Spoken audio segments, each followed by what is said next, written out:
Hi, my name is Allysa Smedley, and I'm presenting my Extreme Makeover assignment for NU 713 Organizational and Systems Leadership for the Advanced Practice Nurse.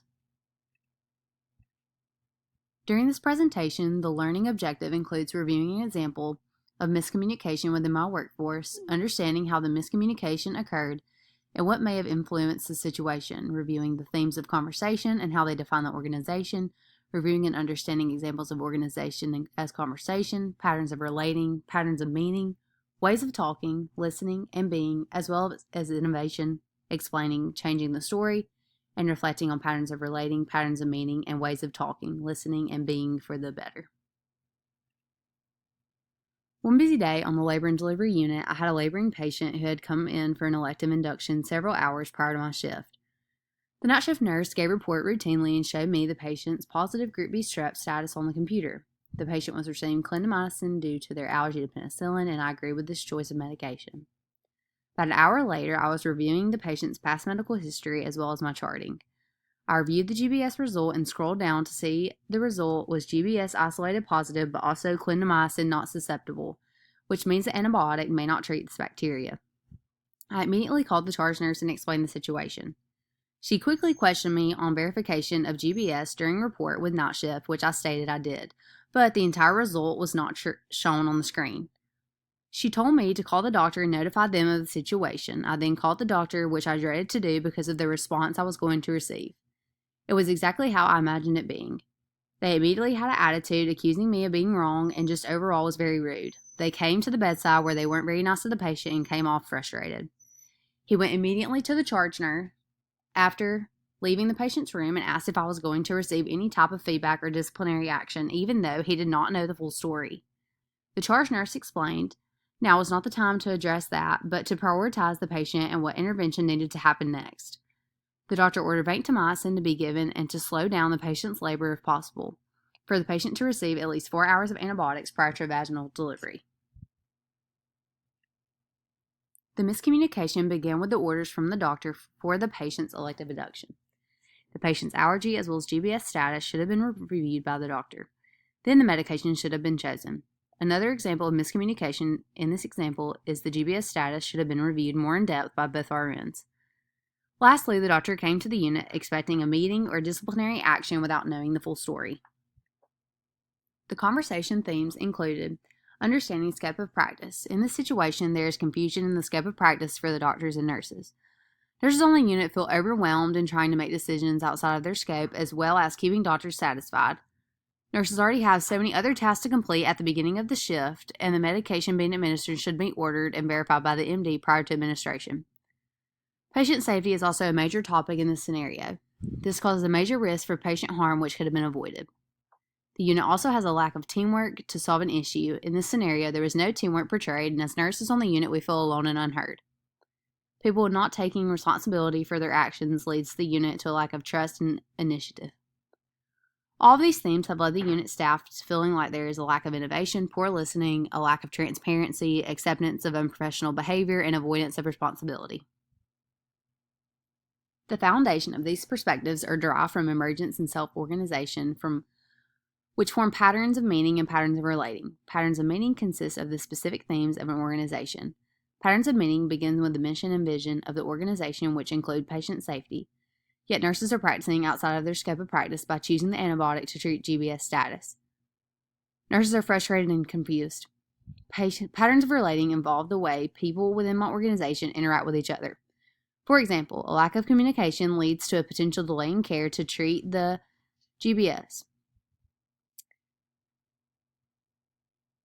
Expectations for the nurse to keep physicians happy and the way nurses are talked to. Relational leading includes building trusting relationships with the organization to more effectively have conversation to improve patient care in the future and make nurses feel purposeful in decision-making and their personal experiences. This idea involves how people interact with each other and form an organization's culture. This type of interaction forms innovative and brings knowledge into the workplace. During meetings or discussions after a significant event, the staff should be present and engaged in conversation. This is the only way to bring change into existence. Ways of talking within the organization influence a stable environment. The way the doctor spoke to the charge nurse and I portrayed a very unstable environment leading to a toxic workplace. Ways of listening involve a collaborative process which involves facial expressions and gestures. This can allow trusting relationships to form within the workplace. Ignoring ideas or being on your cell phone preoccupied during discussion is not a positive interaction. Patterns of meaning are specific themes that exist within an organization. My organization's theme includes a mission and vision. My organization's mission focuses on patient safety and satisfaction with a vision focusing on efficient workflow, ongoing education, and quality care. Members within my organization have become discouraged with the idea of innovation on our unit. For example, we recently had a meeting and a nurse suggested labor tubs on our unit to widen the opportunities for patients to choose a water birth if they desire. This idea was extremely frowned and laughed upon. One comment back to the idea was another way for patients to take us to court. There is no opportunity for explanation or consideration. Making meaning is a social construction which is created through the response to a gesture. In my example, the nurse received immediate negative feedback, making her feel unheard. This caused nurses within our unit to feel like they should refrain from suggesting new ideas or interventions because they are afraid to be shut down. This shows the organization is not truly focused on their mission and vision. The ways of talking within the workplace can reinforce and stabilize culture. We should be aware of the words we use and choose our wording more intentional and meaningful. It is easy to get caught up, busy at work, and come off to coworkers in a negative way. Changing the way we respond to others can open opportunities to new meaning. The way the doctor spoke to the charge nurse during this scenario negatively affected the situation. It added more stress to the nurses, which also impacted the patient. Listening includes both gestures of speaking and nonverbal cues such as facial expressions and hand movements, as well as the response to those gestures. This creates a shared meaning in the workplace. Being active in the conversation is crucial for nurses to feel heard or seen. Lastly, to be mindful is to be present. This practice focuses on being present moment to moment. This can promote self-awareness as well as empathy, improving the workplace environment and patient care outcomes. Mindfulness in my workplace is not often present and causes nurses to feel like they are lost in the background of decision-making. A certain level of misunderstanding is required for innovation to occur. Cultivating a culture of innovation requires embracing and supporting nurses' ideas, encouraging change, and recognizing nurses' efforts. The leaders of my organization have belittled nurse ideas and efforts for innovation. This has put our unit in a position where change hasn't been prevalent in years. My unit offers the Daisy Award to nurses, but no one has been awarded in months. We see and help patients send in their votes, yet us nurses never get rewarded. Additionally, our turnover rate is very high. The leaders of the unit have yet to explore the reasons why. Due to the nurse shortage, they hire anyone and everyone, and then 2 months later they quit. Our unit prioritizes staying on the to-do list rather than stopping in the moment and recognizing what areas truly need improvement. Our organization's conversation should focus on the mission and vision to promote innovation.